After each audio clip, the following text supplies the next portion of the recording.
So, you have a first meeting with a financial advisor you are considering working with. Congratulations!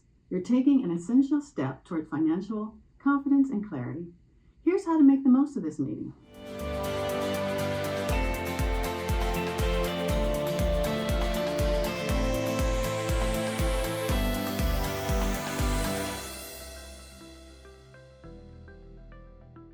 First, start with clarity. Consider what motivated you in the first place to reach out to a financial advisor.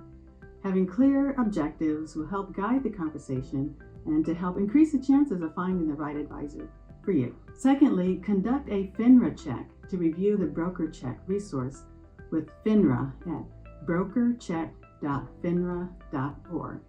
This will review an advisor's background, experience, and if they've had any disciplinary actions against them or their firm. Next thing is to explore their online presence.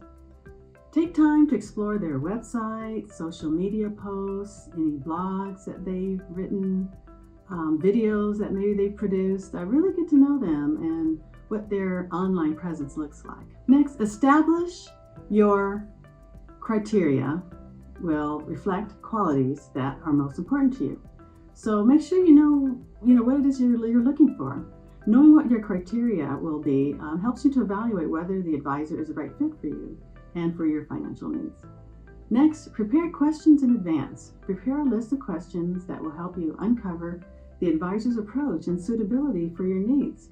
For example, ask them, what should I expect in terms of communication and collaboration with you?